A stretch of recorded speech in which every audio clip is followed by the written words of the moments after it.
Está no ar, vai começar. Sai desse banheiro! Só não esquece de limpar. Tire as crianças da sala! Tranque o leão na jaula. Pânico! Microfone ligado, Convidado sentado. ouve essa merda, senão nós tá desempregado. Pânico! Programa tão sensacional. Sucesso até no canavial. É, nós ouve mesmo. Alô, alô, estamos de volta aqui na programação da Jovem Pan. Hoje é quarta-feira, dia 5 de dezembro. Nosso Robert hoje é Marcos Giacomi. Marcos tem 31 anos, é técnico em eletrônica de Santa Vitória, Rio Grande do Sul. Exatamente, Fala, seu na gaúcho. divisa do Rio Grande do Sul com o Uruguai. Exatamente, uma região muito bacana. Não, só para trazer algumas coisas do Uruguai, normal. É tranquilo, claro. É isso. Entendi. Exato. Eu Porra. manjo você, cara. Entendeu? A gente Pô. tem o mesmo chip. Você tá Não, ligado. concordo, é exatamente isso. E você faz o que da vida? Cara, eu trago coisa de lá, eu sou formado em eletrônica. Mas você não é o mesmo que liga aqui. Sim. Tudo. Ah, você é o mesmo que liga aqui? Enchendo Das saco. muambas? Exato, isso. Enchendo o saco, tô aqui, mas... Pô, você- Paulinha Sabe demais. que é uma coisa legal? Que a gente imagina o ouvinte de uma forma, né? E Igual o é locutor outra. que você não escuta. Concordo totalmente. E é uma emoção de Não, ver. e o negócio é o seguinte, eu só escuto pela rádio. É eu melhor. não escuto no na YouTube. internet, eu não vejo ninguém internet- e de repente encontro a galera e aí, A meu internet é Deus do pra céu. trouxa. A internet é pra tonto. Aí- Gente tontíssima. Corneteiro. É. não dá. Eu prefiro escutar pela rádio e aí... Rádio é a porra, turma mais roots, porra, fechou, é isso aí. não é? Não, mas calma aí. Tem que mandar um beijo pra Luciana. Um beijo, Lu. Boa. Luciana Vendramini, já veio aqui, né? A Boa. atriz. Ah, ele é uma Sim. graça, Ah, adoro. ela é Lu. demais, pô. Um beijão pro Marquinhos. Moreno? Não, é o Mark, o DJ. DJ Mark. Puta, Sim. ele é demais, o Marquinhos é demais, é muito gente boa. Boa. Eu não sei se ele tá fazendo alguma festa aqui em São Paulo. Se tiver, Chama nós. Temos aí. não, é nós, não. Lógico. O Marquinhos é Trouxe demais. alguma muamba pra gente, não? Eu queria trazer, o problema é que eu sou muito indeciso. Eu sou de 11 de outubro, aí você então não eu sou sabia o que Libra. trazer. Também é aniversário. E aí eu no fico dia do muito, tá aniversário. ensinando? Entendi. Eu fico muito louco. Falo, porra, cara, o que eu vou trazer? E aí aqui, A gente faz ali. uma listinha, não tem problema. Eu Tem não- quantos anos? Desculpa perguntar. Dá uma calmada. Eu sei que é. 31. 31, tenho 35. Mas tá nervoso? Muito. A gíria muito. xaropeta Só que faz parte da... Não, é só que eu entrei na internet e falaram, pô, você tem que fazer isso e isso. Tá entendendo? E deram uma receita. Sinais? Eu falei, porra, eu vi. Foi a Eu mesma não- do Dr. Ray, não. Não, Dr. Ray ainda tá legal. Eu cheguei e falei, cara, eu não vou lá, tô muito nervoso. Eu não vou. De repente entrei na internet, saúde. Obrigado. De repente entrei na internet e falaram, pô, toma isso aqui. Você vai ficar. Cara, a hora que eu cheguei ali embaixo, meu Deus do céu. Eita, Não, é isso. Não, legal. Aí você fala mais uma coisa? pouquinho. Meu Deus do céu, é nóis. venha. É isso aí, Tamo aqui Marcos. no Isso aí, Tomando, isso é dos nóis, nossos. Valeu, é nóis. Marcos, é o Venha nosso sempre. chip. É nóis. É, a gente tinha essa amei ele. frequência, irmão. A frequência. Fechou. É isso. Não vou falar nada. Tomando É nóis, vibe. é isso, tá ligado? Seja bem-vindo. Marcos Obrigado. Giacomi aqui na Jovem Pan, nosso ouvinte lá do Rio Grande do Sul. Ele sempre participa do Fala Que Eu Te Chupo. Tá aqui hoje. Se você quiser ser um Robert, pode mandar um direct. É isso? Direct? Eu vou posso dar o celular do Cabide Peraí, também. com seus dados, o Instagram do Cabide é BrunoLF _, arroba Underline, BrunoLF _. Vamos trabalhar. Palavras de otimismo com o bebê gigante. Palavras de otimismo com o bebê gigante. Esse é o famoso 16 toneladas. Não, foi sensacional. Relaxa, tá tudo Foi bem. sensacional, Robert sensacional. Completamente. Não, sim. Quem você convidou, Couve? Convida. Tremendo. Ó, Pode falar. fala, anuncia o... Não, pode falar. Não, jamais. Pode falar. Não, a Paulinha contatou, falou, pô, você vai vir aqui em São Paulo e tal. Eu falei, não. Que isso? Porra, e de repente ela falou, não, vem. Eu falei, porra, então peraí, eu vou. Naquela hora que eu falei, hoje eu tava tremendo. Tá. Aí falou, pô, vou aqui. Aí quando eu cheguei na galeria, não vou, vai ficar sem Robert. Você quase arregou. Com certeza. Tá. Mas você veio de tão longe, né? É, exato. É isso, tomou coragem e veio. Pô, não, calma, entrei na internet, pô, você vai tomar, eu falei, toma alguma coisa que você vai, isso aqui é tarja, por isso, caralho. Marquinhos, você tem alguns números pra falar, assim, aleatórios, Da só pra sorte? jogar na Mega Sena? Não, assim? se você me falar, eu jogo agora. Tá, não tem nenhum número É que vem na isso tua aí. cabeça. Guarda, já você fala. Deixa o Marcos aí, deixa ele em paz. Marx. Marcos. Marcos. Marcos. Eu achei que era o Marcos Marques. Jacob. Marcos Giacomo. Isso. Marcos Giacomo. Marcos, exato. Marcos. Exato. É isso aí, Marcos. E o convidado. Muito bem. Adorei, Hoje, cara, é isso aí. Eu adoro você. eu preciso ó, falar. hoje nós teremos aqui na Jovem Pan o jornalista, foi diretor da Folha de São Paulo, Folha da Tarde, agora Notícias Populares, tal, não sei o quê. O que acontece com ele? Ele escreveu um livro, é um livro muito polêmico, que parece que não saiu esse livro. É o livro mais ou vai polêmico sair? do ano, Emílio. Ele mesmo editou porque as editoras não editaram o livro dele. Ficaram com medo. Que é É só- considerado o livro mais polêmico do ano. Hoje vai ser uma bomba aqui no mesmo? programa. Sério, Paulinha? Sério. Ele tá aqui em primeira mão, é a primeira entrevista que ele vai dar. Muito bem. Nossa, que bomba. Agora que eu li o título, a capa do livro, é isso mesmo? Vamos A averiguar. verdade sobre os negócios milionários do filho do ex-presidente Lula. Vamos averiguar aqui. Ele é o Marco Vitali, que estará É aqui. isso. É isso aí. Então vamos trabalhar. Emílio. E teremos também DJ Mariana Diniz e Marina Goldfarb. É mesmo? Nossa, tá brincando. Não, tô É. falando sério. Melhor Hoje? DJ do país. Não, e a Mariana Goldfarb? É Pô, maravilhosa. tá demais. Muito bem. Vocês estão muito excitados. Bateu o negócio. A gente se empolgou com o Marcos. Exatamente. Então hoje o papo aqui é com Marco Vitali, jornalista, lançando o livro Sócio do Filho. Daqui a pouquinho a gente começa o programa aqui na Jovem Pan. As mulheres da leite, Fazer um milkshake. elas são tão belas. Vou comer suas panelas. Os ouvintes é mala, Vou bater com na bengala.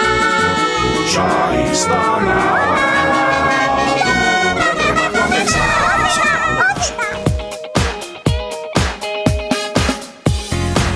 Muito bem, meus amores, estamos de volta aqui na programação da Jovem Pan para todo o Brasil. Hoje, um tema que saiu no UOL. Essa semana foi no UOL que saiu. Na Folha de São Paulo. Na Folha de São Paulo, essa semana. A gente vai falar aqui com ele, é jornalista. Ele foi diretor da Folha, da Folha da Tarde, do Agora, Notícias Populares, Diário Popular.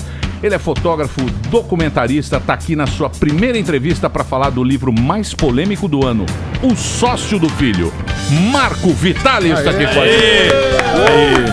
Marquinho. Marco, deixa eu falar aqui para esse livro, pelo que eu tava vendo, nenhuma editora quis publicar. Por quê? Então, boa tarde, Emílio. Boa tarde para todos aí, os ouvintes Salve. também. Esse foi um projeto que eu adotei há 1 ano atrás. Eu comecei a fazer uma investigação. Eu trabalhei com o sócio do filho do Lula, né, com o Fábio Luiz, que chamam de Lulinha. E saindo da empresa, eu comecei a fazer um trabalho de investigação. Você trabalhou lá? Eu trabalhei. Você trabalhou onde lá? Eu trabalhei uma empresa chamada Gol, que não tem a ver com a companhia aérea, tá? Diga-se de passagem. Eu conheço o Jonas Suassuna há 20 anos, desde o lançamento da Bíblia do Cid Moreira. Sim. Eu fui o autor Nem dessa só do ideia pano. e lancei num jornal chamado Folha da Tarde. E foi quando eu conheci o Jonas. Ele fazia, na verdade, venda de CDs, de hinos de futebol. Vocês devem conhecer, Lógico, que claro. antes do jogo Placar. vinha. E por isso vem o nome de Gol. Ele tinha esse projeto, ele vendia alguns milhares de CDs, era um negócio razoável. E eu era, na época, gerente da Folha da Tarde e nós precisávamos lançar um projeto que desse resultado para lançar o jornal que hoje tem, o Agora, aqui em São Paulo. E eu tive a ideia de lançar a Bíblia, porque a gente não tinha recurso. Na época eu não sabia que Bíblia também tem direito autoral. E liguei para o Jonas falou com o Cid, né? O Cid já gravava, Cid Moreira já gravava a Bíblia e vendia em programas através de merchandising. E nós lançamos em jornal. E foi a maior promoção já existente em qualquer jornal no país. O Jonas ficou milionário com essa ideia. Continuei minha carreira na Folha de São Paulo. E anos mais tarde eu reencontro o Jonas, já em 2009. Então eu trabalhei de 2009 até 2016. Eu fiquei um pouquinho depois da Operação Aletheia ser disparada, que inclusive tem muito detalhe aí para vocês saberem. Tem planilha, tem e-mail, você tava lá mesmo, dentro do negócio. Assim, porque não existia dentro da empresa, assim, ou melhor, dentro da empresa existia um discurso de moralidade, só que na verdade tinha uma quadrilha ali.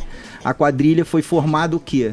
Trazendo um empresário teoricamente bem sucedido. O Jonas na época já tinha perdido o dinheiro, os milhões angariados aí com a venda da Bíblia, e juntaram o quê? O filho do ex-presidente, o Fábio Lulinha, que queria fazer dinheiro junto com os irmãos Vittar, e juntaram com um empresário. Também é meu amigo, existia um amigo em comum, que é um cineasta, um produtor, que acabou indo trabalhar com o Fábio Luiz aqui em São Paulo. E comentou com o Jonas Suassuna na época, que estava trabalhando com Lulinha. E esse cara, cineasta, ele estava quebrado. Aí o Jonas na época até falou, pô, espera aí, você é o único cara que está quebrado e vai trabalhar com o filho do presidente, na época? E aí fez a ponte. Então juntou o Jonas, que já não tinha o recurso, a força financeira, com o filho do ex-presidente, para quê? Para gerar negociatas. É verdade que o Lula se referiu ao Jonas Suassuna como o maior mentiroso do Brasil? Exatamente. Que título, né? Vindo de um cara com conhecimento de causa como o Lula, né, Emílio? Ironia, isso é o estranho disso tudo. O Khalil Bittar, ele sempre falava que o Lula dizia que o Jonas era tão mentiroso, mas mentia com um prazer tão grande, e até pela vaidade dele, e que, pô, você sabia que era mentira, mas você ficava prestando atenção.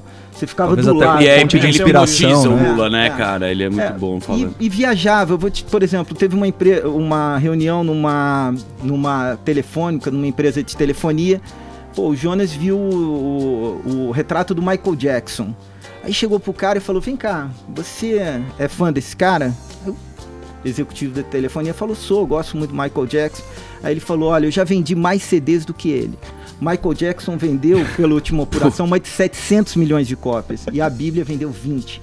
Então, para entender um pouquinho esse perfil, entendeu? Marco, eu tenho que retomar aí a primeira pergunta do Emílio. Das editoras. Porque é o seguinte, por exemplo, agora eu tô lendo o livro Celso Daniel, do nosso colega, o Silvio Navarro, do 3 em 1. Aliás, recomendo a leitura, é muito bom. Acho que, se não me engano, foi editado pela Record do Carlos Andreasa também nosso colega aqui de Jovem Pan. Aqui você explica o fato de nenhuma editora ter se interessado aí pelo material a priori. Na verdade, várias editoras se interessaram. Só que algo obscuro acontecia, que os contatos terminavam. Então eu peguei pelo menos 3 editoras grandes e eu não fiquei correndo atrás, acabou existindo indicação. Assinei pré-contrato com 2, termo de confidencialidade, mandei o livro inteiro e as editoras falavam, Marco, vai ser o lançamento do ano da nossa editora. Só que, por exemplo, um caso, eu estava em casa sábado, 11h30 da noite, eu recebo um WhatsApp dizendo, olha, depois de analisar exaustivamente seu livro e gostarmos dele, não vamos poder lançar por questões jurídicas. E aí eu descubro depois o que aconteceu. Esses sócios montaram uma biblioteca digital chamada Nuvem de Livros e já tinham há muitos anos relacionamento com várias editoras.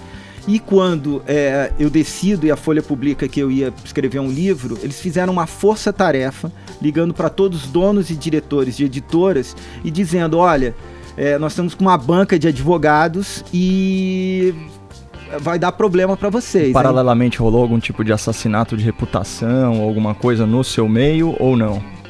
Não. Foi uma coisa comercial só. Não. Eles lacraram, que falaram, vão ter processos, vai ter que rolar um dinheiro em relação à publicação. E eu falei, pô, eu não vou parar. Coloquei isso como meta, fiz com recursos próprios os primeiros 1000 livros e começou a distribuir agora no Rio de Janeiro, até na Livraria da Travessa. São 3 dias, 4 dias esgotando todo dia o livro. Nossa, o primeiro capítulo já começa na voadora, vou te dar um tiro na testa.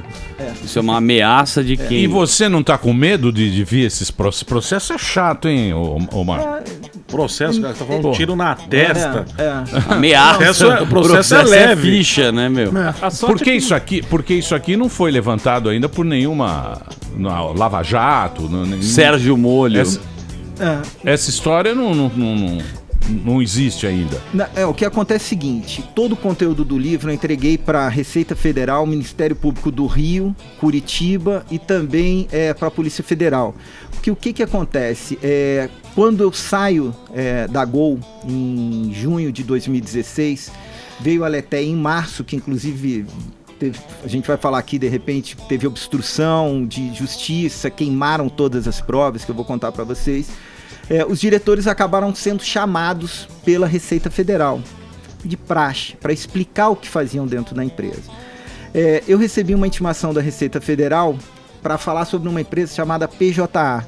Nunca tinha ouvido falar. Fui no Google e descobri que era o mesmo endereço da sede da Gol, da antiga sede da Gol. Aí fui para a Receita Federal, cheguei lá e aí perguntei, inclusive, estava o auditor, 2 auditores e o chefe da Receita, o coordenador. E eu falei, vem cá, é meu jeito. Falei, vocês querem conversar ou perguntar? E eles falaram conversar. Resultado que eu fiquei 2h30 ajudando a montar o quebra-cabeça das maracutais, das negociatas que eles fizeram durante esse tempo. E estava saindo de lá e uma pessoa me abordou e falou o seguinte, falou, Marco, você é o primeiro cara que chega aqui, e detalhe, sem advogado, sem nada, para falar de uma empresa que eu nem sabia qual era.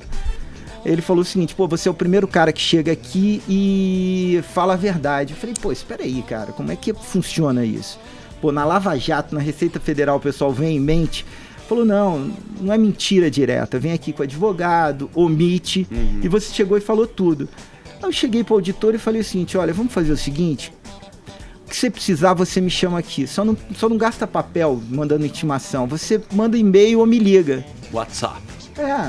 A Polícia Federal é totalmente WhatsApp. Sem condução uma pergunta, coercitiva. desculpa, com todo o maior respeito, não, né? Tranquilo. Você deu uma caguetada, esse é um bom nome. Aí eu faço uma pergunta, você trabalhava lá. Sim. Esse momento que você abre o jogo de toda a história, porque além de querer salvar o Brasil, achar um absurdo que os caras são corruptos, você também foi sacaneado lá dentro como trabalho? Não aconteceu isso. E a pergunta é super pertinente. O que acontece é o seguinte, era uma empresa que tinha os ilícitos que eram gerados através de contratos de fachada, eu vou falar aqui para vocês, mas assim, existia um discurso de moralidade. Tá? Então, entre os irmãos Bittar, entre o Fábio... Os irmãos Bittar são os donos do sítio. Tem o Bittar, que é dono do sítio, e o Suassuna é sócio e ele é sócio terreno. Do outro terreno onde não houve reformas. Isso. Por isso ele ficou fora da... O sítio sempre foi do Lula, dentro da empresa. Nunca o Jonas assumiu que não diga. Sítio. Nunca. O Jonas é extremamente vaidoso em relação às posses que ele tem. Mas em relação ao sítio nunca foi falado, nem o Fernando... eu convivi diretamente com todos eles, mas eu convivi como? Nunca participei de ilícitos, porque, pelo contrário, eles tinham uma preocupação, porque dentro da empresa existia uma pessoa, que era eu, que não caía na ingenuidade de ver todo aquele dinheiro rolando e com negócios que não eram concretos. Então, assim, na verdade, eu nem me senti caguetando, eu não tenho nada contra eles, entendeu? Ou melhor, eu tenho contra o que eles fizeram, porque eles tiraram dinheiro do município do Rio de Janeiro, tiraram dinheiro do estado do Rio de Janeiro através do Cabral e do Paes, com negócios milionários, que eles conseguiam através do tráfego político, a influência do Lula. Então, eu resolvi fazer isso. E resolvi por quê? E aí vem muito da minha origem de fotografia. Falam o seguinte, Marco, você é corajoso? Não vejo nada como coragem. Curioso. Eu fiz a minha obrigação. Por que eu fiz a obrigação? Porque dezenas de pessoas conhecem essa história. Dezenas de pessoas passaram por lá, viram que tinha um esquema, uma quadrilha, usando o nome do ex-presidente, e ninguém falou nada. E quando eu chego na Receita Federal e tenho essa oportunidade, falei, não, meu irmão, agora eu vou. Aí eu fiquei 1 mês e meio entregando todos os documentos que eles precisavam. O próprio Jonas Suassuna, ele teve 30 milhões agora bloqueado. E fiz esse trabalho durante 1 mês e meio. Quando terminou e a Receita falou, Marco, você não tem mais como ajudar a gente, eu falei, eu vou em frente. E aí surge a ideia de fazer um livro e o Ítalo Nogueira, da Folha de São Paulo, começa a fazer uma série de reportagens em outubro do ano passado. Fruto dessas reportagens, eu sou convidado pelo Ministério Público do Rio a ir lá, que inclusive eles estranharam. Cheguei de tênis sem advogado e presto 2 depoimentos.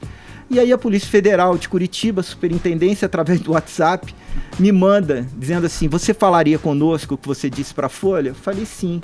E aí eu prestei todos os depoimentos, levei os meus 2 computadores, meus MacBooks, para espelhar, para ser apreendido espelhados, e todo o trabalho que eu estou há mais de 1 ano fechado dentro de casa, apurando e investigando, que foi fruto do livro, eu disponibilizei tudo isso. Ou seja, eu falo com um amigo o seguinte, agora é o seguinte, ou você pega aqui e vê que o Eduardo Paes lesou o Rio de Janeiro, o Cabral lesou, o Lula usou a influência dele para colocar dinheiro para os sócios e para o filho dele. Então tem duas. Ou tem alguém que publicou algo que tem que ser verificado, ou tem que tomar providência em relação a eles. É que uma coisa que causa um pouquinho de estranhamento, sabe, Marco, é que assim, o período que você ficou na empresa é um período extenso, né, 2008 a 2016. E a gente até entende a motivação, você falou que você teve aí, de certa forma, uma epifania, você se viu aí enredado num antro de hipocrisia e tal. Agora, de alguma forma, fazendo uma autocrítica, um exame de consciência, será que você não foi, de repente, conivente, percebendo algumas coisas que estavam erradas? E conivente é uma palavra muito bonita, viu, Emílio? Vem do latim, conivere, é fechar os olhos. Será que você não fechou os olhos, ainda que durante um tempo, para tudo isso que estava de errado, e inclusive por motivações egoístas, né? Não, eu trabalhei. No livro eu costumo dizer o seguinte, qual foi eles precisavam de uma empresa de fachada, então o que eles fizeram? Convidaram pessoas para serem diretores, por isso que eu digo no livro, a Gol era uma tribo com caciques e poucos índios. Então, o que você fazia? Pô, era um zoológico. Você colocava numa sala, o cara dirigiu 7 jornais, ele fez uma série pro Fantástico, o outro foi correspondente da Globo na Itália, montou o G1, o outro foi presidente da Associação Brasileira de Propaganda, ou seja, nós éramos vacas de presépio para as visitas. Sim, eram os nomes que eles precisavam era a fachada. Para ter Então, assim, a questão durante o período que eu estava lá, por exemplo, os contratos que foram feitos de fachada, inclusive com a Oi, eu não tinha acesso aos contratos. Eu tive acesso a um contrato anos depois. Então não existia, o próprio Suassuna, ele falava, olha, é proibido fazer negócio com o governo. Mas na verdade se fazia. O governo que fazia o negócio, na verdade. O governo que colocava na cara do Gol o próprio filho dele para negociar. É curioso, mas é verdade que o filho do Lula trabalhava no zoológico, ganhava R$600 antes de ir pra Oi, toda essa história. Isso é real? Então, eu sei também pela mídia, porque isso foi anterior a 2009. O que acontece o que se passa de maior é o seguinte, existia, a gente se lembra na época que teve a divisão para exploração da área de telefonia no Brasil. O que acontece? Existia a lei de outorgas, onde se você era concessionário de uma determinada região, você não pode pegar e comprar outra. Na época não era a Oi, era a Telemar. E o que foi feito é que existia a restrição a que a Telemar comprasse a Brasil Telecom. Isso já foi explorado com vários jornalistas, Reinaldo Azevedo, Lauro Jardim. Existia essa restrição. Mesmo assim, a Brasil Telecom, a Oi investe mais de 200 milhões, dá de sinal na Brasil Telecom e faz um negócio em torno de 5 bilhões a compra com dinheiro do BNDES. A partir daí, começa a jorrar dinheiro na Game Corp, na Play TV. Que é do Lulinha, né? Exatamente. E são assinados 2 contratos de fachada. Um com um cara que é meu amigo, eu gosto muito, não teve a ver com ilícito, que é com Cid Moreira, em que eles fazem um portal de voz da Bíblia com a Oi. Como funcionava? Você ligava e você ficava ouvindo. Só que detalhe, a Oi ganhava com esse serviço em torno de 100, 400, 800 reais por mês e pagava 600 mil durante 4 anos. Então esse contrato é um contrato de 29.600.000 reais. Paralelo a esse, foi montado um portal de SMS, envio de SMS, Clube de Saúde e Beleza. Esse daí, eu mostro relatórios, esse nunca teve cliente nenhum. A Oi pagou mais de 25 milhões durante 4 anos. Era um projeto piloto, né? A Oi pagou Que loucura, hein? mais de 25 milhões. Para não desconfiar, eles colocaram também na Vivo e na TIM. A Vivo e a TIM pagaram 16 mil reais por 4 anos desse projeto. A Oi pagou 25 milhões. Porra. Então, o que aconteceu foi, e eu afirmo, que em contrapartida, a medida provisória do ex-presidente Lula para a mudança da lei de outorgas que permitiu a Oi comprar a Brasil Telecom, criou-se o quê? Vários contratos milionários. Então, por exemplo, a Oi, nesse período, só por esse projeto chegou a 66 milhões. Todas as cifras que eu estou falando são relatórios da Polícia Federal e da Receita Federal. E, obviamente, a Play TV também recebeu 82 milhões, ou seja, foi muito dinheiro. Qual que é a somatória? Desculpa, mais de 400. O livro tem uns 300 milhões em relação a projetos, que todos eu provo que não são projetos de fachada, que não tiveram contrapartida de serviços. Então, até legal em relação à tua pergunta, não existia ninguém trabalhando durante 4 anos no portal de voz da Bíblia. O Cid Moreira me ligou semana passada, a gente ficou 1h30 no telefone. Aí eu falei, Cid, você ganhou 800 mil para você fazer as novas gravações da Bíblia? Aí ele, não sei imitar o Cid Moreira, se ele souber. Filha da puta. Aí ele chegou e falou para mim, Marco, eu sempre gravo e tá no livro, no meu estúdio particular. E nessa época o Cid ainda tinha um problema com o advogado dele. Ele falou, Marco, o que eu deveria receber, que era 40 mil, tinha um desconto de uma ação pro advogado, ou seja, o Cid não recebeu nada disso. Que merda. Entendeu? E o que eles faziam? Tocavam esse dinheiro, fizeram uma rede de distribuição desse dinheiro para uma empresa do Calil que chama PDI, do Fernando Bittar, que é a Cosquim, e a G4 do Fábio. E vários casos, por exemplo, o desenvolvimento de aplicativos. Tem um aplicativo chamado, isso na imprensa ninguém nunca falou, eu vou dizer agora, um aplicativo chamado Mosqueteiro, que o Suassuna chamava de Mosqueteers, de mensageria.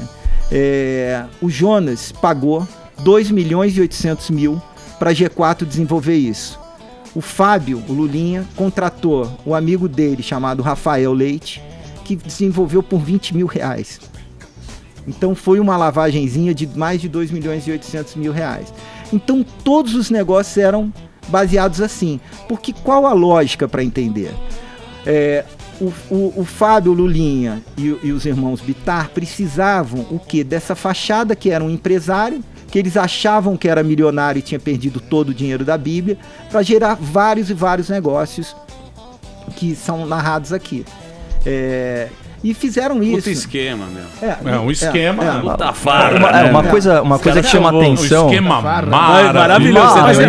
Esse lance da Oi aí com um contrato de não sei quantos milhões, a discrepância do contrato da Vivo e das outras empresas não chamou a atenção de ninguém isso daí? Então, o que acontece é que eles pegaram projetos que, teoricamente, a Bíblia do Cid Moreira, o Cid tem um super nome. Colocaram o Cid Moreira, um senhor.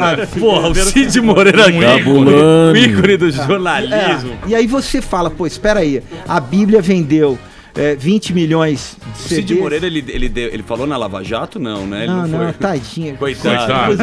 Eu não fiz nada. Assim, Cid é um cara super idôneo. Tá lá na jacuzzi dele, tadinho. Não, e essa semana ele falou pra mim, ele falou, Marco, eu sou grato.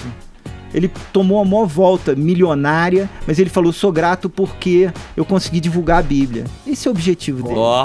Então maravilhoso, né? Ele falou isso. Então, o Cid tá com 91 anos. Ele tá um menino. Então, foi feito isso. Assim, esse outro contrato, olha só, eles pegaram 1.200.000 e colocaram durante 4 anos recebendo mensalmente. Aí dividiram na balança, metade na Bíblia, metade nesses clubes de SMS. Contratos que poderiam ser rescindidos a qualquer momento, que não tem lógica comercial.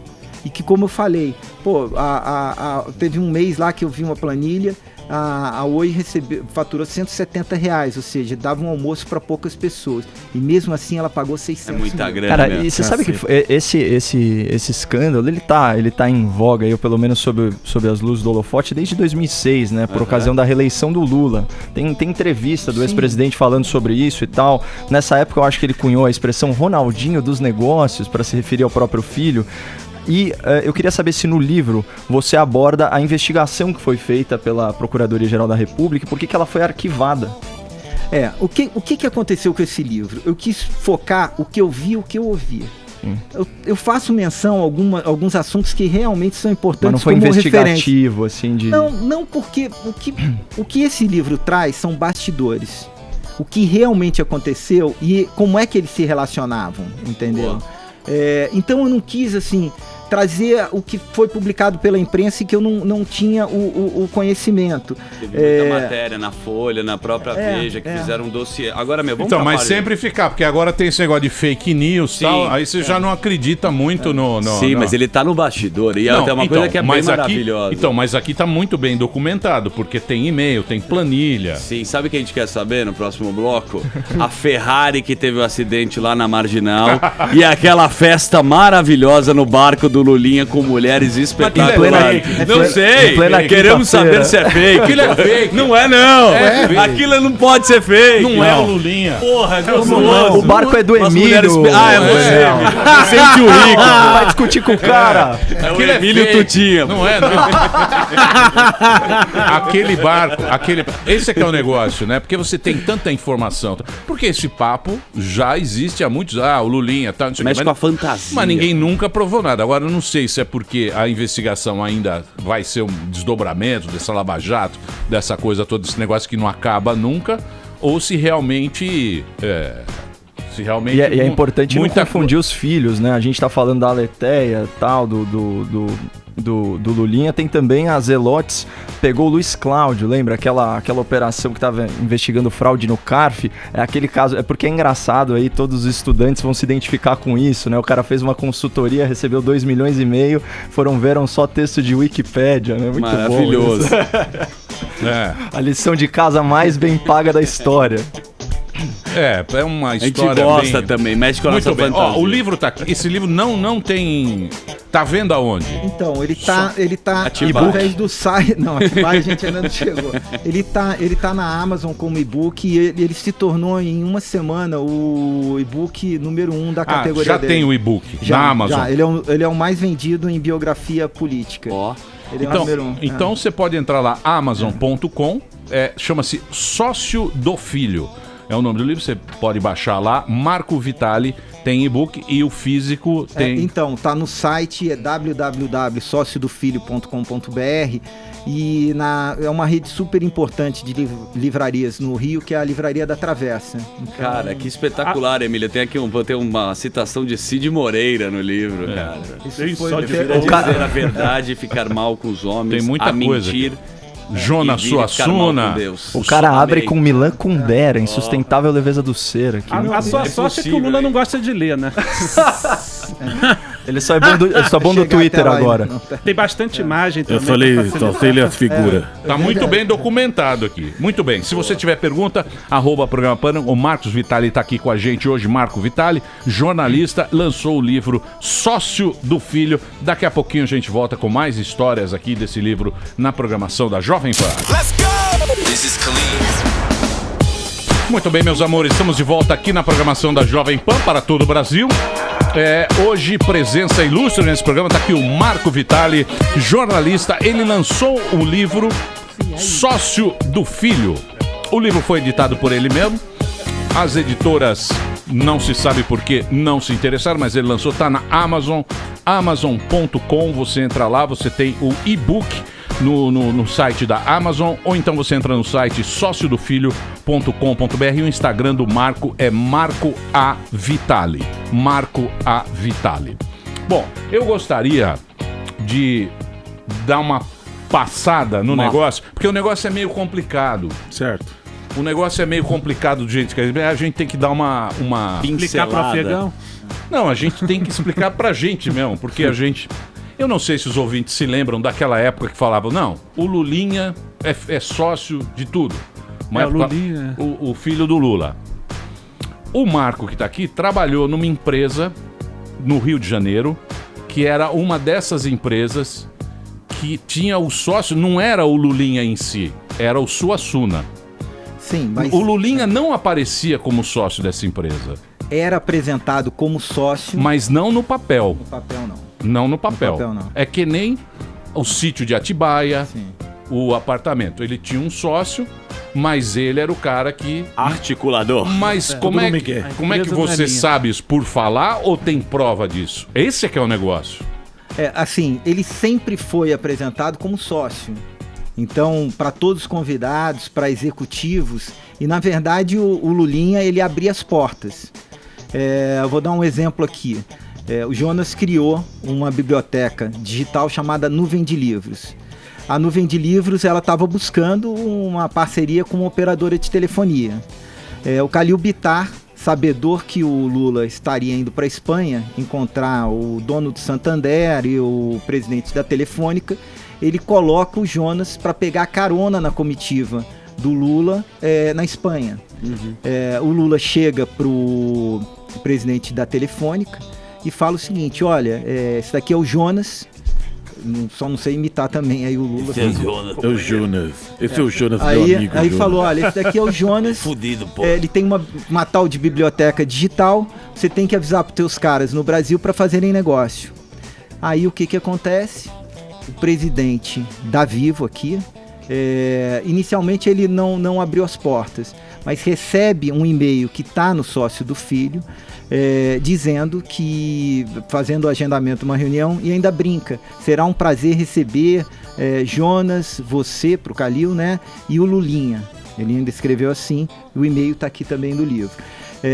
A partir daí foram gerados 40 milhões de reais de negócios durante os anos em que a Nuvem de Livros teve com a Vivo, tá?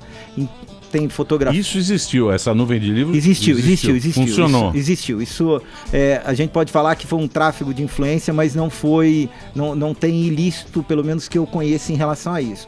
Ilícitos tem e machucaram o Rio de Janeiro, que o Rio de Janeiro, ele tá, eu sou carioca, eu sou meio carioca e meio paulista, metade da minha vida eu passei aqui. Mas o ilícito, ele pegou principalmente a área de educação, saúde do Rio de Janeiro. Então vou dar um exemplo aqui que...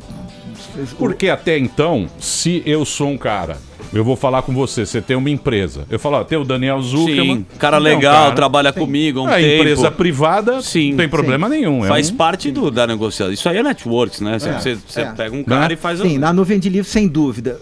Quando a gente fala de operadora de telefonia, a gente tem que lembrar que é uma concessão pública.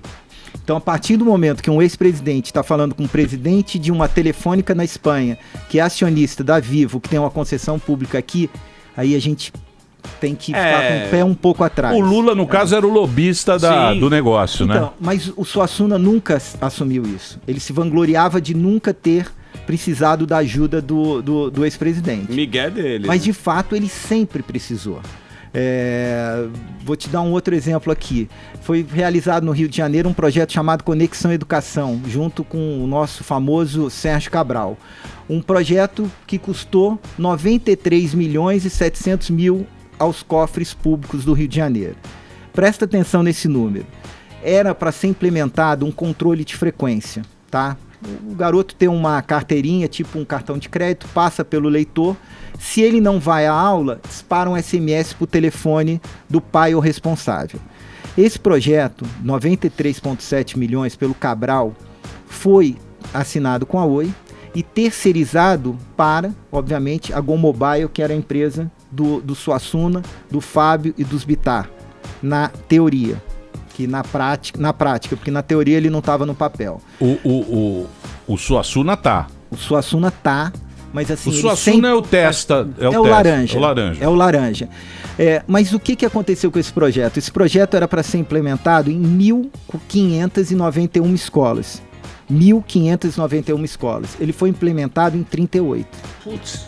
38. Mas não entendi qual que é a tua função no jogo lá. Porque um empresário, outro negócio. O que você fazia lá, meu? Pegava os e-mails da galera? Esses contratos, eles foram anteriores à minha chegada. Por isso que eu sempre falei que a questão é investigativa. Eles foram assinados em 2008. Eu cheguei em outubro de 2009. E como só pra dar uma cronologia aí, Zuckerman, é o seguinte, a Game Corp, ela começa em 2004, né? Tinha capital social de Empresa do Lulinha. Empresa do Lulinha. Tinha capital social de 10 mil reais e logo depois salta para 6 milhões e meio com o aporte que ele falou da Telemar. Que era um negócio injustificável. Você falou que ele era mesmo monitor zoológico, é verdade, e ele dava aulas, para complementar a renda, ele dava aulas de informática. Aí do nada o cara abre 7 empresas de tecnologia. Ronaldinho dos negócios. Ô Marco, e como que você teve acesso a esses e-mails e tudo mais? Então, esses contratos, eles não eram falados dentro da empresa. Nós víamos que tinha um fluxo enorme de grana, entendeu? Não tinha negócio, mas a empresa era rica, é o que narra no livro. Eu só vim a ter acesso, por exemplo, esse contrato do Conexão Educação, eu só tive acesso a ele examinando o quê? Um relatório do Tribunal de Contas do Estado. Então, por exemplo, o Tribunal de Contas do Estado, e olha que a maioria dos conselheiros foram presos, né? Tiveram operações no Tribunal de Contas do Estado do Rio de Janeiro. Mas mesmo assim detectaram, por exemplo, envio de SMS, um prejuízo de 15 milhões. E mesmo não tendo sido implementado nas escolas, como eu te falei, de 1.591, só 38 viram depois de 2 anos do projeto, foi pago 93 milhões e 700 mil. Então, assim, por que o governo do Estado do Rio de Janeiro pagou por um projeto? E aí vem, de novo, esse contrato é anterior. Eu fiquei recluso quase 1 ano estudando isso daqui, investigando. Aí eu pego o relatório que é público do Tribunal de Contas do Estado. Aí vejo que internamente o documento que serviu para o termo de referência, ele é um modelo de Word utilizado pela Gol. E aí eu leio uma frase que fala o seguinte: o projeto tem que ser implementado em XX dias. Os caras nem se deram o trabalho de preencher, tá lá. Era um modelo, Era um modelo. O algarismo romano, esses talvez. E-mails, você teve acesso a esses prints aqui de e-mail? Não, então, alguns deles eu fui copiado, entendeu? E outros eu fui atrás em relação a pessoas que tinham recebido. Você fazia o que exatamente na empresa? Então, como eu tinha histórico em jornais, eu tinha que fazer negócios. E aí negócios não como eles faziam. Não, eu não entrei nessa, eu moro de aluguel até hoje. Jornais, né? Com jornais. Só que na prática a gente não fazia muita coisa. Então, por exemplo, um dia um diretor chegou pra mim, desculpa até a palavra, falou: Marco, você é o otário da vez. Aí o Ricardo Machado, que era o diretor de tecnologia, eu falei: mas por quê? Aí falou: porque aqui é aluguel de bunda, é pra você ficar sentado, entendeu? Que susto. Então, é verdade. Opa! Pra você só fazer figuração. Figuração, porque imagina, por exemplo, lá na empresa tinha um restaurante, o Jonas sempre teve um chefe de cozinha e ficava os diretores. Então tinha dias que falava assim: olha, o Jonas quer que todo mundo almoce. Pra quê? Pra ele poder chegar na mesa e ficar. Era a fachada que ele precisava. Como, por exemplo, uma outra estratégia da empresa, da Go Mobile, era fechar aplicativos para veículos de comunicação através de permuta. Tu chegava lá, cara, eu via pessoas que chegavam a primeira vez e falavam: resolveu a vida dele, ele vai ficar rico. Porque o discurso era de uma grande empresa. Mas os negócios que sustentavam a empresa eram negócios fraudulentos. Não existiam. Então, mas tem essa Game Corp. Essa empresa eu já ouvi falar da Game Corp. Ela fazia parte dessa... Não. É uma outra coisa, é uma outra empresa. A Gol, Emílio. São várias e várias empresas. A Gol são várias empresas sem funcionário, com movimentações milionárias. Por exemplo, isso tudo em telefonia? Não só em telefonia. Por exemplo, eu contei aqui que tecnologia? Não, eram contratos obtidos através dessa influência. E às vezes não existia negócio. Por exemplo, essa empresa PJA, ela faturou 19.956.000. Nada, não teve nada. Era um projeto chamado Banco Banca, que nunca saiu do papel. E ele tinha como sócio os donos do Banco Cruzeiro do Sul, que foi fechado e, obviamente, com denúncias e também está sendo apurado, porque tinha carteiras fictícias de crédito consignado. Então você vê, eu trabalhei numa empresa que eu nunca vi um negócio desse banco-banca, que seria terminais bancários em banca de jornal. Vocês também nunca viram terminal bancário dentro de um... Era só um projeto. Um projeto e lógico, né? A segurança que a gente tem no Brasil, se colocar um terminal do lado do jornaleiro... Pô, se fosse só na empresa, né, Emílio? Acho que eles levaram isso também, esse conceito pro poder público, né? Vamos falar aí do trem-bala, né? Lembra do trem-bala que ia ligar São Paulo, Rio de Janeiro na Copa de 2014, né? Estamos esperando até agora, consumiu R$1 bilhão. E o fura-fila do Pita que tem. Nossa, pior ainda, se inspiraram nele e fizeram uma coisa maior ainda. Mas isso aqui é loucura, né? Agora, o que eu acho genial, tudo dentro, lógico que os caras estão roubando, que é um absurdo, mas os caras criam aplicativos ou ideias que, tem uma reunião de criação pra fazer isso, né? Vamos criar um negócio pra telefonia, porque você acompanhava também isso, você via os caras bolando as reuniões? Por exemplo... Que é uma fachada, então o cara tem que fazer aquilo acontecer, né? Tem um caso que é escabroso, por exemplo, com o Eduardo Paes, com o município do Rio de Janeiro. Existe o serviço de atendimento ao cidadão, que no Rio é chamado de um 746, tá? Quem foi chamado para implementar um 746, novamente a Gol Mobile, que era a empresa que o Calil, que o Fernando e que o Fábio Lulinha diziam que eram sócios. Então eles fazem várias reuniões com o Eduardo Paes e vão implementar, unificar todos os telefones de atendimento da prefeitura num 746. Só que aí, depois de feito isso, base da maracutaia, como é que entra o dinheiro? Então, por exemplo, eu estava na reunião na prefeitura do Rio de Janeiro com a Casa Civil, onde a Oi foi chamada para dizer como receberia. Como é que foi feito? A Prefeitura do Rio tinha uma ata de preço para pagar 5 centavos por SMS enviado. Só que o negócio envolvendo Suassuna, Lulinha e os Bittar, a lógica é diferente. Colocaram, por envio de SMS, um contrato da Oi a 39 centavos. Ou seja, 8 vezes mais, e era um contrato de minuto de voz. Tribunal de Contas do município, e o livro aqui narra com detalhes e prova isso daqui. Ou seja, o município do Rio de Janeiro pagou por SMS 8 vezes mais. Não satisfeitos, e como funcionava? Tinha uma reunião no gabinete do Eduardo Paes e se combinava o seguinte: olha, vamos pagar a Gol 1 milhão. Só que na hora de ver o relatório real de SMS, tinha sido disparado uma quantia que era para... Isso é caso real, R$73 mil. Mas, tinha que pagar 1 milhão. Então, o que foi feito? Emitiram uma nota de 1.021.000 para um serviço prestado de 73 mil. Ou seja, em uma única nota fiscal que está aqui, o Rio de Janeiro perdeu 946 mil reais. E coisas absurdas. Então, cada vez que a prefeitura ia liberar 1 milhão, 1,5 milhão, eram fraudados, como eu coloco aqui, todos os contratos. E como é que funcionava? Eu fazia o atendimento de negócios, de outras operações que não tinham ilícitos. E todas elas eu passei para a Polícia Federal, para o Ministério Público e para a Receita. E especificamente o relatório de um 746 passava por mim como diretor comercial.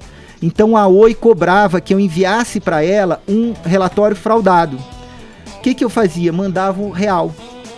A Oi me cobrava o relatório, falava: olha, eu tenho que faturar 1 milhão. O que você está mandando vai dar 68 mil, vai dar 73 mil. E eu não fraudava os relatórios. Então o que faziam? Eles, financeiro com financeiro, emitiam as notas. E é um absurdo, a saúde do Rio de Janeiro, e um dos motivos de eu ter feito esse livro e estar fazendo tudo isso, assim, você liga a televisão, você vê criança morrendo no ônibus, pulando de hospital em hospital.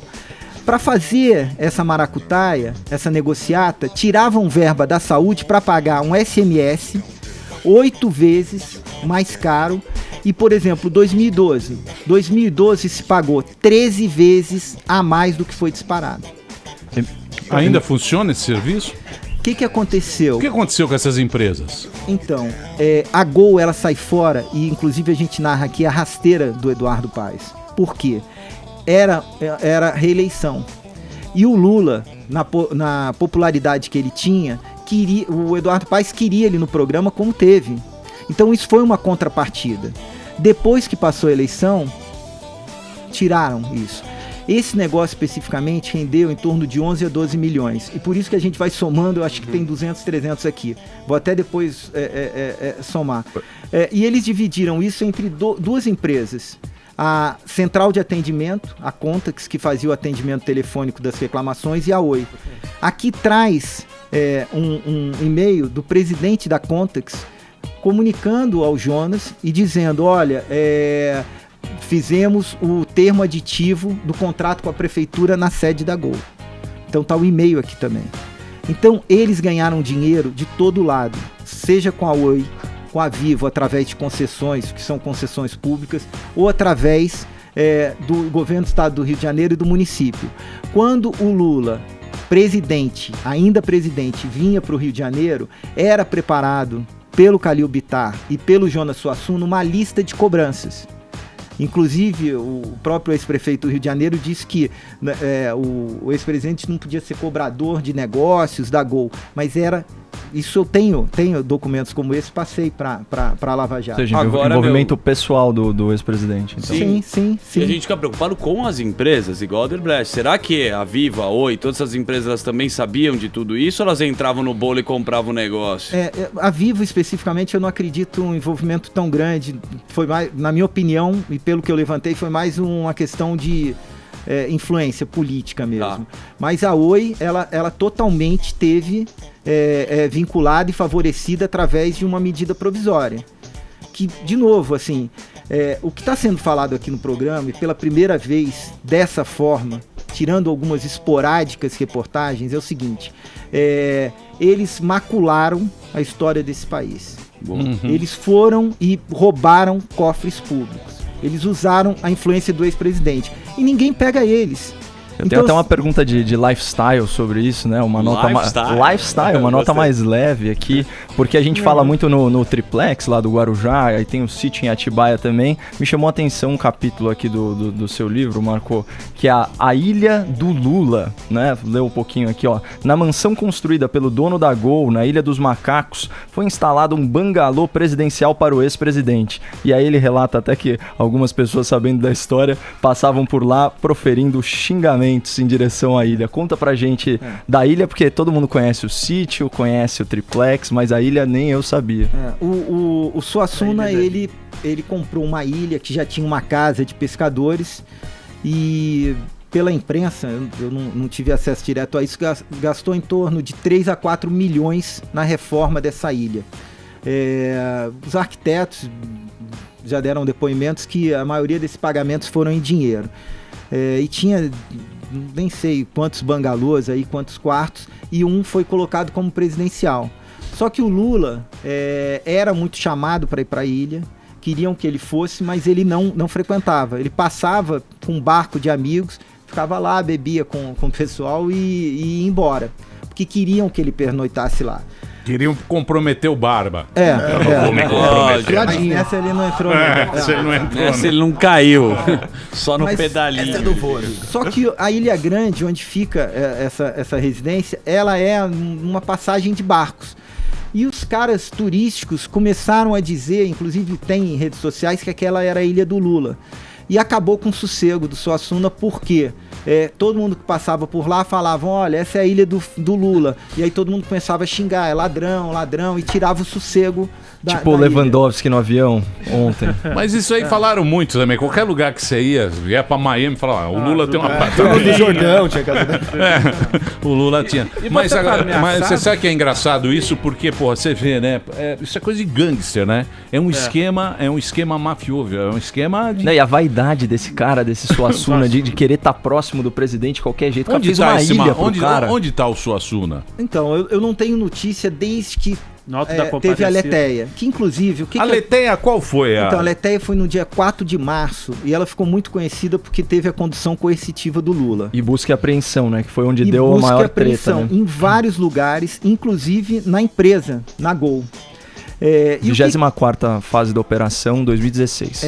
E o que acontece é o seguinte, uma semana antes de acontecer a Leteia, isso de novo foi relatado para a Polícia Federal em Curitiba, os diretores, 3 diretores especificamente, um deles que era o Roberto Baense, da Nuvem de Livros, o outro que é o a caixa preta, que sabe de todas as maracutais, que é o diretor financeiro Alessandro Sargentelli, e o diretor de TI, que é o Ricardo Machado. O que eles fizeram? Começaram a fazer o que no livro eu chamo de Operação Salve-se Quem Puder. Pegar todas as provas e guardarem numa sala, que é uma sala, eu coloquei até a foto para vocês verem aqui, é uma sala luxuosa, não tem nada de compartimento secreto. Porque no andar térreo tinha a sala 1, que era pequena, a sala 2, a sala 4 e a sala 5. Entre essas, um corredor e uma grande sala, que era a sala 3. E começa a movimentação. Uma das ocasiões eu estava passando e vi a porta aberta, e aí falei, pô, espera aí, eu vou entrar para poder dizer que eu vi os documentos lá. Eu entrei e abri, tinham 2 pessoas do financeiro trabalhando e era ocultação de material. Mas Marco, como que você explica que uma semana antes você acha que os caras tiveram um aviso que ia rolar? Então, tem uma pergunta que eu não sei responder. Passarinho contou? O que acontece começam a apagar as câmeras da empresa. Inclusive, eu fui chamado por um desses diretores, que eu chamo de xerife da operação Salve-se Quem Puder, que é o Roberto Baiense. E o Roberto me chama na sala dele e fala o seguinte, estava com outro diretor de TI, com outro cara, e falou o seguinte, Marco, queremos compartilhar com você aqui uma decisão. Eu falei, que decisão? Nós estamos pensando em apagar as câmeras da empresa. Eu falei para ele, Roberto, você já matou alguém? Aí ele, pô, o momento é sério. Eu falei, não, você já matou alguém? Se você matou, não me conta, cara. Você quer apagar as câmeras da empresa? Isso é crime, ocultação de prova, e todo mundo vai preso aqui. Eu falei, eu vou sair agora da sala e eu não quero saber o que vocês vão decidir. E eu saio. E aí chega o rapaz de informática e fala o seguinte, Marco, por ordem do Suassuna, nós temos que trocar os HDs dos diretores. Os notebooks eram meus, eu falei, os meus não vão ser trocados, tanto é que eu espelhei, apresentei em Curitiba. Então, eles fizeram... Esses documentos são tudo do seu notebook, que estão no livro? Sim, e outros que eu apurei, Emílio. Tá. Aí eu fui atrás, é 1 ano isso. Tá. E aí o que acontece? Vem a Operação Aletheia, os agentes que estavam fazendo a operação foram na sala 1, na sala 2, na sala 4 e na sala 5. No corredor que dá para a sala enorme da sala 3, eles perguntam para o rapaz que estava conduzindo os agentes e pergunta, o que tem aqui? Aí o rapaz falou, aqui é uma sala de reunião, a sala 3. Estranhamente o agente diz o seguinte, olha, essa empresa tem muita sala de reuniões, a gente não vai entrar nela. E não entraram na sala onde tinha toda a documentação, todos os contratos de gaveta, os HDs dos diretores que ocultaram, estava lá. Inclusive, um desses diretores que eu falei que estava organizando a ocultação de provas, chegou na minha sala e falou o seguinte, eu tinha uns relatórios sobre projetos na minha sala. Falou, Marco, o Jonas mandou colocar os teus relatórios na sala 3. E eu tenho um jeito que talvez vocês estejam percebendo, falei, meu irmão, não vou colocar. O Jonas vai pegar os relatórios na minha sala. Aí ele volta e fala, olha, falei com o Jonas mandou colocar na sala 3. Falei, Roberto, deixa eu te explicar agora didaticamente. Eu não vou colocar nenhum material meu na sujeira da sala 3. E eu não coloquei. E eu recebo um e-mail, poucas horas antes da Aletheia, de 3 diretores dizendo o seguinte, que era para eu colocar os meus materiais na sala 3. Obviamente eu não coloquei. A Polícia Federal chegou na minha sala, tinham várias pastas de relatórios, olhou todos e não apreendeu nada na minha sala. Entendeu? Então, tenho uma pergunta que eu não sei responder. Como é que uma operação dessa envergadura não entraram na sala 3? E, novamente, passei para a Polícia Federal, para o Ministério Público em relação a Você não acha que talvez talvez fosse café pequeno em relação ao Odebrecht, as grandes maracutaias que teve, os caras falaram, não... Mas eles estavam vasculhando toda a empresa. Inclusive, assim, é um absurdo, por exemplo, tinha o HD do Lulinha, ele estava embrulhado com uma folha A4 escrito Fábio Luiz. E estava numa bancada da área de informática. E os agentes passando de um lado para o outro não viram. E, de novo, tudo que eu estou falando já está em Curitiba, está na Lava Jato. E não viram. Aí Você deu depoimento lá pro Moro? Não. Não, porque o Ministério Público? Não, porque o que eu dei foi pro Ministério Público do Rio de Janeiro, que mandou para Curitiba, eles compartilharam. E Emílio, como é que funciona? Isso é uma estrada de via única. Eu passo as informações e eu não recebo de volta. E em Curitiba, primeiro a PF teria que investigar. Acredito que as gravações, meus depoimentos já foram para a Justiça, para o MP lá de Curitiba, entendeu? Então esse rapaz pegou e escondeu o HD. Ou seja, ali eu falo que a Gol era um circo de variedades. É incrível, as pessoas fizeram ocultação de prova. Ali parecia que eles não tinham noção do que estavam fazendo, e eu tinha noção. Tanto é que o Jonas era ruim ele olhar pra mim e ver que tinha alguém dentro da empresa que não acreditava nele. Ô Marcão, eu tava pensando aqui com a minha cachola, me dá um medo de ter uma amizade com você, trocar um WhatsApp, mandar um áudio, não dá pra gente não ter uma amizade com você.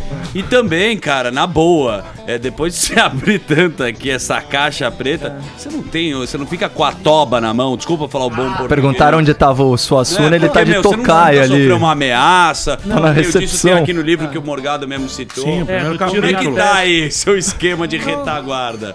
Tem uma coisa interessante, eu fotografo comunidades de risco do Rio de Janeiro, e quando o tempo vira, quando tá com tiroteio, é onde eu vou. E o pessoal fala, pô, corajoso, não sei o que. Era viciado em adrenalina. Não. Tim Lopes, só para recordar. Não, você falou a palavra certa. Tim Lopes, você lembra, né? A senha. Não. O que acontece, às vezes tem fotógrafos que estão começando, que chegam e falam o seguinte, pô, Marco, eu queria contigo por causa da adrenalina. Eu falo, meu irmão, fotografia não tem a ver com adrenalina. Não tem a ver. Quando eu tô nesses ambientes, eu tô em paz. E eu tô em paz escrevendo o livro. Tiveram 3 situações aqui. Uma, inclusive, semana passada. A primeira, o Suassuna, depois que ele pede para eu sair da empresa, ele manteve trabalhando em casa, recebendo salário, e ele ia lá para me monitorar. E uma das vezes ele chegou e falou, olha, quer saber de uma coisa? Eu já tive busca e apreensão na minha casa, na minha empresa, eu não tenho mais medo de ninguém. Pode vir qualquer pessoa, pode vir um jornalista ou você. Quem vier vai levar um tiro na testa. Obviamente eu peguei e fiz o registro disso. O segundo foi um advogado do sítio de Atibaia, que estranhamente, 5 horas da manhã, eu recebo uma mensagem com uma historinha que a moral era, quem abandona os amigos vai pro inferno. Do meu jeito, eu respondi para ele, e aí ele manda assim, Campinas o aguarda. Aí eu falei, eu vou até o final. Fui pra Campinas e ele não apareceu, entendeu? Avisei que eu ia, ele marcou comigo, saber qual era, e ele sumiu. Calma aí, não entendi a senha. O que é Campinas? O Marcou aguarda? encontro Uma fazendinha, o Calil Bittar é de Campinas. Ah, tá. Os caras foram no fazendinha. Tudo tá perto. Tudo tá perto de Campinas. Não. E ele me mandou esse recado. Até uma historinha que ele... Tinha um homem, até pra vocês conhecerem, um homem, um cavalo e um cachorro. Estavam andando, os 3 morreram. Aí eles estavam andando, viram um lugar muito bonito, falaram, tinha uma pessoa e o homem falou, olha, posso entrar e beber água? Ele ia entrar, o cara barrou o cachorro e o cavalo. E aí ele vai andando, ele falou, olha, eu não posso matar minha sede e deixar meus amigos com sede. Aí andou mais um pouco, tinha um lugar simples, entrou e conseguiu beber água. E aí ele perguntou, vem cá, que lugar é esse? Aí ele falou, aqui é o céu. Aí ele fala, pô, mas no lugar anterior tinham dito que era o céu e barraram meu cachorro e meu cavalo. Aí ele falou, não, ali é o inferno. Só que a gente deixa eles falarem que é o céu porque quem abandona os amigos vai pro inferno. Uhum. Aí, beleza. Aí eu respondi pra ele, falei, pô, realmente, quem abandona os amigos fica a pé e leva uma mordida do cachorro. Aí ele pegou e me manda isso, falou, Campinas o aguarda. Aí eu falei, depois de 3 dias ele mandou isso, que pô, conversa de WhatsApp às vezes poderia ser genérica, embora seja infeliz, né, depois de reportagens da Folha e pelo horário, né. Aí eu peguei e fui para Campinas, mas ele não apareceu. E semana passada foi uma pessoa lá em casa, que eu passei já para Curitiba, dizendo que o Suassuna fechou ele numa sala e falou que ele dá todo o dinheiro para quem me prejudicar ou acabar comigo, entendeu? Mas... Ô Marco, você acha... Ontem, por exemplo, a gente teve um passageiro que estava no voo do Lewandowski que levantou e falou que tinha vergonha do O que tem a ver uma coisa com outra? Posso fazer a minha pergunta? Obrigada.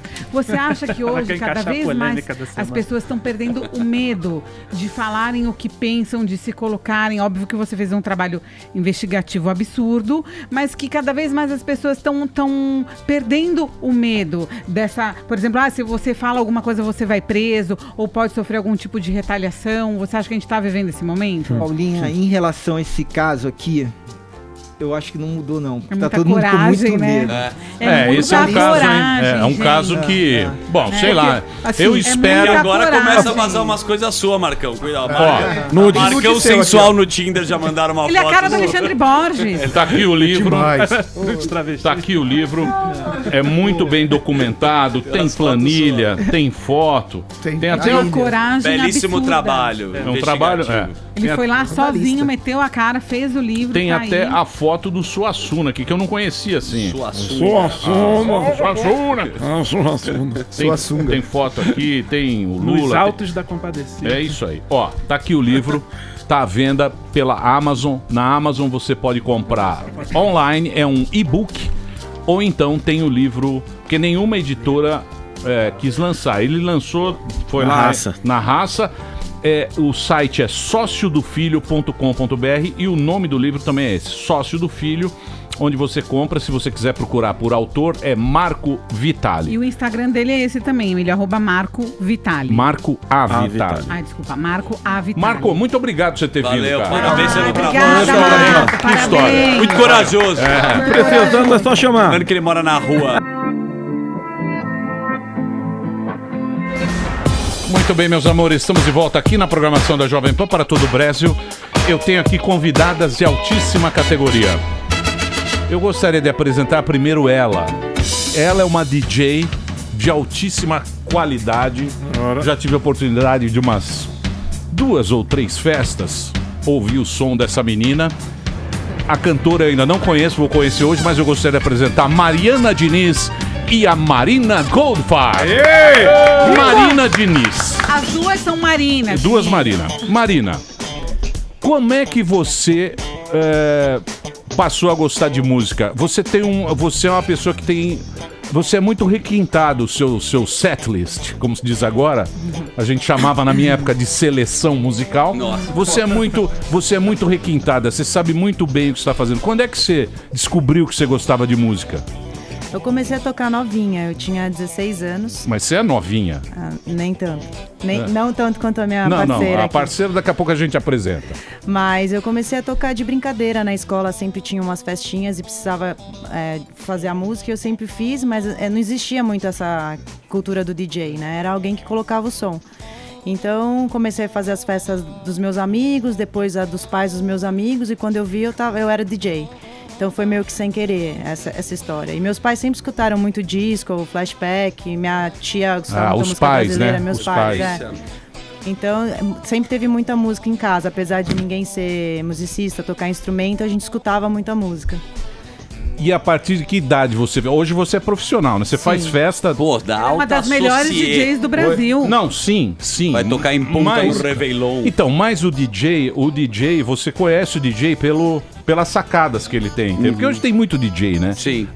Muito, que mais tem hoje. Tem bastante DJ e tal, mas o cara vai lá e não conhece muito. Eu percebo que você conhece, você sabe o que você está fazendo lá. Sim, eu toquei assim informalmente por uns 4 anos, aí fiz faculdade de jornalismo, me formei, aí quando eu me formei eu fui morar fora, fui morar na Europa, em Dublin, fui estudar música mesmo, e lá eu tocava quase que de segunda a segunda, então acho que essas muitas horas de trabalho, eu acho que, e muita pesquisa, acho que foi o que me deu essa bagagem de conhecer bastante música, ter bastante repertório. Você é produtora musical também, porque todo DJ agora ele também tem essa pega, né? Não sei se você gosta. Então, eu produzo, mas com um engenheiro, com um produtor, eu sozinha ali no Ableton Live, é parceira, não né? sai muita coisa. Eu trabalho sempre com músico, a gente tem trabalhado com o Sandro Soares, que é pianista, arranjador, aí tem o Vi, que é produtor, então sempre juntos, e a Má também. cada um na sua expertise ali. Eu com as referências, com as ideias e todos juntos pra fazer as músicas. Sozinha não... Legal, você é de Ribeirão Preto, ela estava me contando nos bastidores do programa. Que a Ribeirão família... Preto é um espetáculo. Né? Já tava ali com Eu ia lá Ela é muito amiga do Você meu amigo conhece? Sérgio. Seu pai, Olha lá, o Daniel já seu querendo. pai deve conhecer. Ribeirão Preto tem uma balada chamada Chattanooga. Nossa, super. Era do Foi, me primo do tocou meu lá. pai. Era do primo do seu pai? Eu Era amava essa uma balada, mas você ia. Você não ia lá. Eu era criança, mas como era do primo do meu pai, eu ia, tipo, à tarde, quando estavam, sei lá, organizando as bebidas e tal, mas só de Por ter isso você tem bom gosto. Sim. Tá explicado. Tá Não, mas e lá é bem tá anos 90, explicado, tá 80. explicado. Você tá explicado. acha que pelo seu repertório, porque você toca para a Alta Associé, a sociedade lá em Trancoso, maravilhoso, Taípe, né? Eu já acompanho, Punta del Leste. É mais difícil agradar as pessoas que têm mais acesso e são mais exigentes? O que você Como acha? você é metido, não, Zucca? Eu sei, só tô contextualizando, né? Ela quer dizer dos blasé, dos ricos. Ela tem sensibilidade. Tem. Sabe como tocar. Tocar Isso o coração de uma pessoa. Isso é que é difícil de um DJ.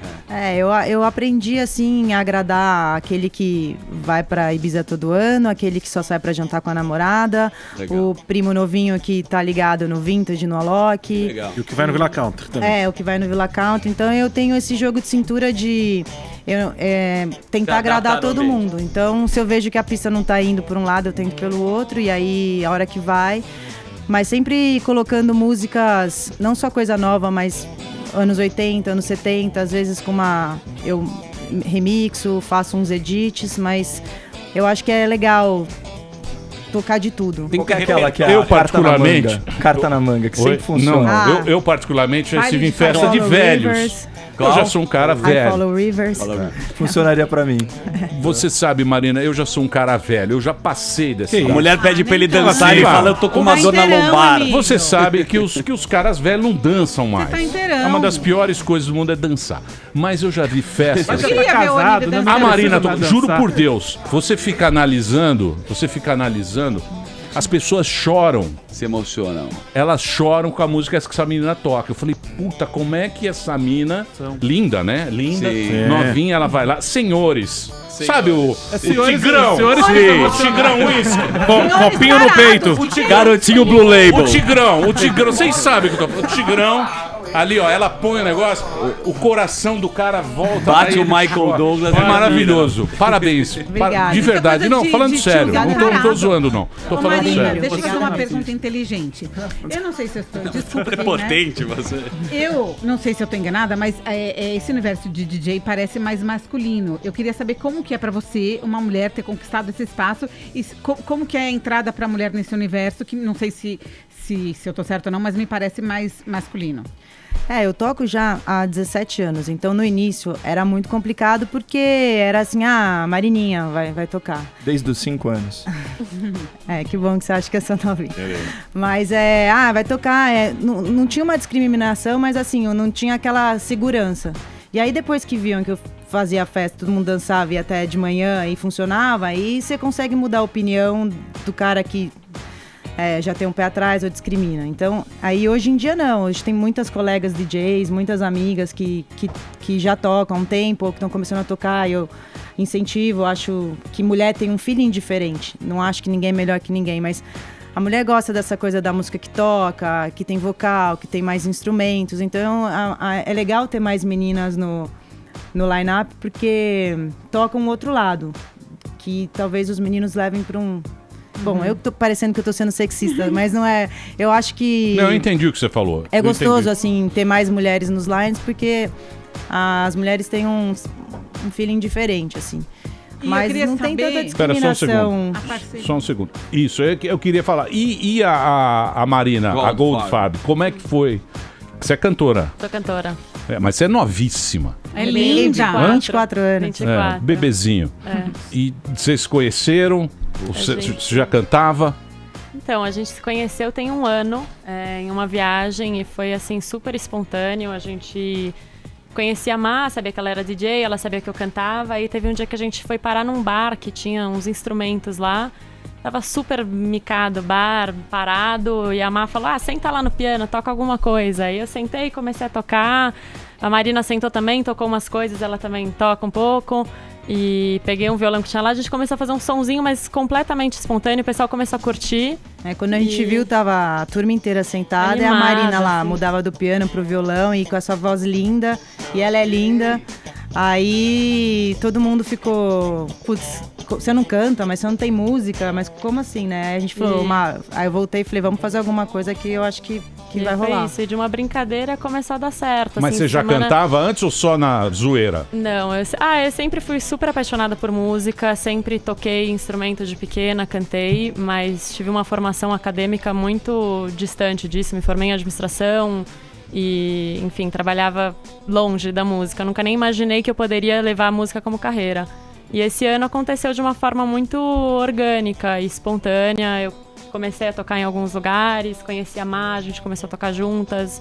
A Má me trouxe bastante visibilidade e começou a dar certo. E agora você vai virar prof? Difícil, hein? Já tá com a música na Eu sei, Jovem mas... Pan. Não, sim, nós vamos tocar a música. Emílio, O público vai ter que decidir. Ah, sim. O problema é o público. O público tem que aprovar, mas acho que já tá Ela já meio tem um caminho. fã-clube aí, viu? Tem fã-clube? Tem um fã-clube. Não, Já mas é tem, porque ela é pô. linda.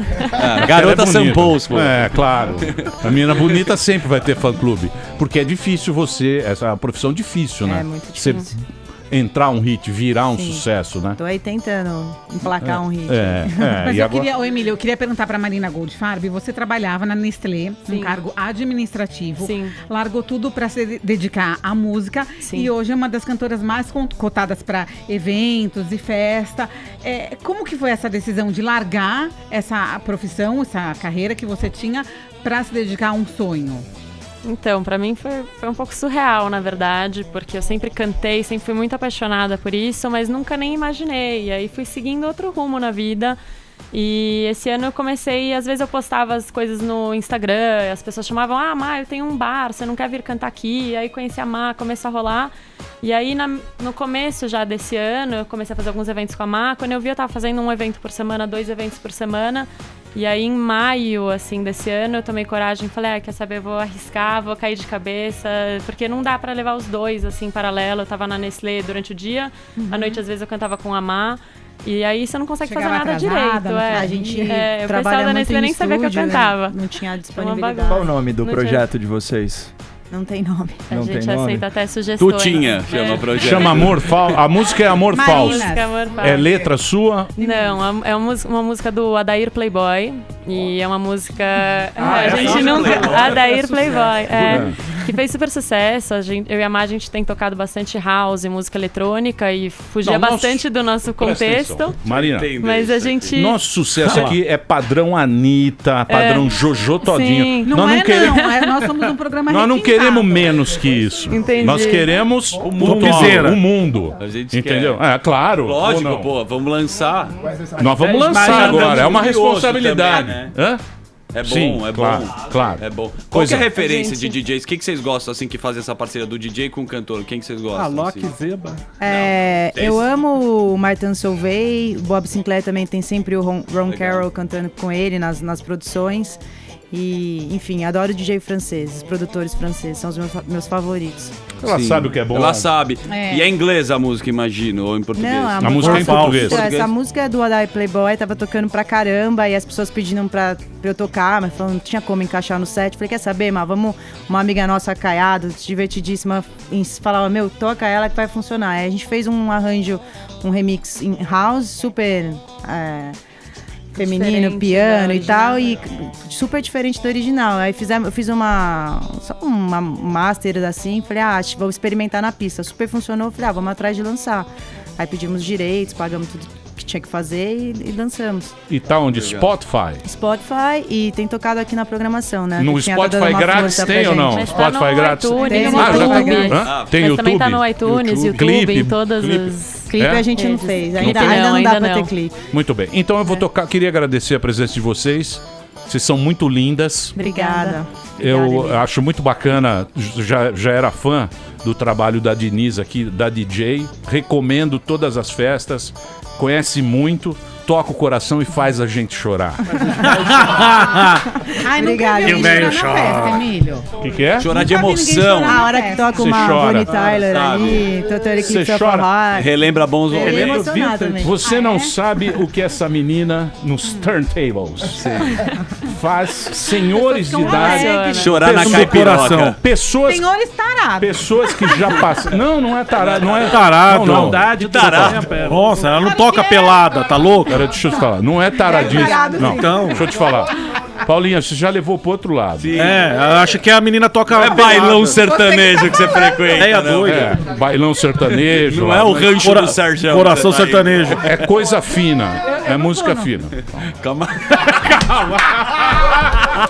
Eu vou tocar a música agora. Redes sociais das meninas. Pera aí, eu vou tocar a música agora. Eu vou passar aqui pra vocês o Instagram. É DJ Marina Diniz com Z. DJ Marina Diniz. Recomendo a todos ver o trabalho dela. É bom de verdade, meu. Eu não tô de zoeira, obrigada, não. E a Marina Goldfarb também, que agora elas estão com essa. Não tem nome ainda, mas o trabalho tá aqui, São chama-se lindas. Amor Falso, e eu vou tocar agora. Obrigado. Super top. Obrigada. Valeu mesmo. Obrigada. Muito bem, meus amores. Eu preciso ir embora Posso dar um muito recado muito rapidamente. rapidinho? Então, muito rápido. Sexta-feira, Curitiba Comedy Club, às 9h30 da noite. Curitiba, vamos lá. Vai estar da hora. Boa. Sexta-feira. Sexta-feira, é isso aí. Rogério Morgado em Curitiba. Rogério Morgado em Curitiba. É isso aí. Show solo. Aê, garoto. Boa, valeu. Muito bem. Eu vou embora. Vamos embora. Rapidamente. Amanhã estamos de volta. Tudo de Valeu, bom, tchau. Um beijo pra você. Mas já terminou? Terminou! E eles não desistem! Já terminou, vamos acabar. Já está na hora de encerrar. Pra quem já almoçou, pode aproveitar e sair pra cá. Acabou mesmo! Acabou! Acabou mesmo!